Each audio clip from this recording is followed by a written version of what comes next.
Alors, on a commencé à le travailler. L'idée était de continuer à le travailler si j'étais candidate dans les mois à venir. Donc, on n'est pas aussi précis qu'on aurait pu l'être. L'idée était de toute façon d'avoir une progressivité et d'avoir différentes étapes dans la mise en place du partage du temps de travail et du revenu de base, avec l'augmentation par exemple du minimum VLS sur plusieurs années pour qu'il arrive au niveau qu'on voulait sur le revenu de base, l'augmentation des minima sociaux et du RSA pour qu'il arrive à notre revenu universel, et avec des expérimentations sur la question du temps de travail au fur et à mesure, et la mise à plat de toute la fiscalité aussi. Et on sait que ça ne se fait pas en 2 jours et on ne peut pas mettre en place ni le partage du temps de travail ni le revenu de base comme on l'avait pensé sans la mise à plat de la fiscalité. Ceci dit, on souhaitait vraiment lancer et observer les expérimentations en cours en même temps, les documenter, les partager et avoir une dynamique des territoires, une dynamique de toutes les expérimentations pour aller voir et être le plus fin possible et surtout le plus ancré sur la réalité des personnes qui vont l'expérimenter. Que ce soit les administrations, que ce soit les institutions, les entreprises privées, les petites entreprises, comment on réfléchit le nouveau code du travail, puisque c'est de ça dont il s'agit, en partant réellement des personnes qui vont l'appliquer, et puis avec une négociation syndicale, évidemment, parce que bon, il y a des partenaires, il y a énormément de partenaires avec qui il faut penser, donc des expérimentations, et on se donnait quelques années pour effectivement le passer à l'échelle nationale, sachant qu'au bout de 2 ans, il y avait évidemment la question européenne qui se posait.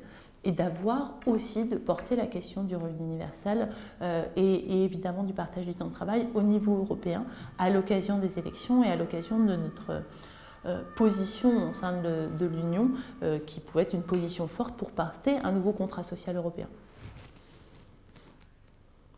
D'accord. Très bien, c'est bon. Moi, j'ai juste une petite dernière question.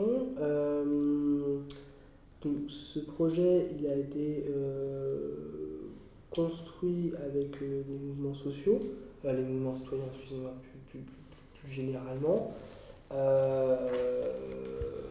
Comment ça s'est passé? Vous avez discuté avec chacun? Comment vous avez un peu, puisque c'était le cas, comment vous avez fait? Comment vous êtes arrivé à, pas forcément au résultat, mais quel a été le processus que vous avez fait pour arriver à construire cette proposition, y compris ce partage sur le travail, mais sur d'autres thèmes également, quoi? Alors, le principe pour construire, ça a été déjà de voir tout ce qui était écrit. Et il y a toutes les associations, et particulièrement associations et mouvements, particulièrement au moment des présidentielles, font des propositions. Donc, ça a été déjà d'aller recueillir ces propositions, d'échanger un peu avec eux, mais de dire, ben voilà, il y a toutes ces propositions-là. Et elles sont intéressantes et on souhaite les intégrer, puisque je n'ai jamais prétendu avoir toutes les réponses pour la France en tant que candidate, mais bien de dire que les réponses étaient écrites. Ensuite, ça c'était sur la première partie, ensuite on a effectivement pu recruter quelqu'un qui avait cette vision globale, cette vision transversale, et qui allait appeler des experts au sein des mouvements pour aller tisser et dire tiens, là, on a tel problème technique. Et donc, il m'appelait régulièrement, comment tu tranches sur cette question-là, parce que ces 2 programmes ne sont pas compatibles. On a dit qu'on prenait les mesures d'un tel, les mesures d'un tel, ça ne marche pas, comment on tranche? Et évidemment, je n'avais pas la réponse, mais c'était plutôt dire, qu'est-ce qu'on se donne comme moyen pour trancher? Est-ce que justement, on met dans notre programme que sur cette question-là, on va le mettre au choix démocratique? Parce qu'il y a des questions qui se posent et qui sont pas manichéennes, qui sont pas oui ou non, et parce qu'on est dans un monde complexe. Donc on a aussi essayé à chaque fois de voir comment on pouvait créer, comme dirait Patrick Vivray, des désaccords féconds et de dire, tiens, là sur cette question-là, on n'a pas tranché, mais on sait comment on va le faire, on sait comment on va mettre en débat et on aura besoin de nouveaux experts pour traiter cette question. Ça a été évidemment beaucoup le cas sur la question revenu de base, fiscalité, partage du temps de travail qui allaient ensemble, mais sur plein d'autres sujets, comme sur les questions de cause animale, sur les questions d'agriculture, qui sont des questions complexes et il fallait interroger différentes personnes.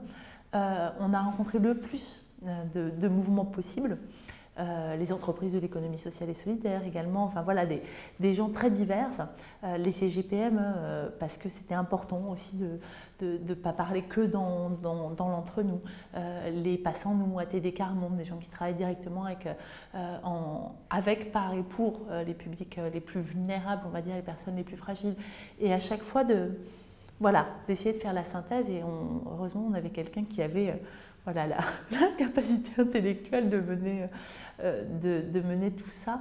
Et surtout d'assurer systématiquement la cohérence et la transversalité, c'est-à-dire de dire, au vu de nos indicateurs politiques, qu'aucune de nos mesures n'allait aller contre la transition écologique, n'allait aller contre l'équité sociale, n'allait aller contre la santé des populations, et d'être sûr qu'à chaque fois, on respectait nos règles, voilà, nos règles politiques, et qu'on n'intégrait pas des mesures qui allaient s'opposer les unes les autres, comme on peut avoir parfois un ministère de l'écologie, un ministère de l'économie, et puis on sait qui gagne à la fin. Donc les construire en cohérence, c'était l'engagement qu'on a pris dès le départ.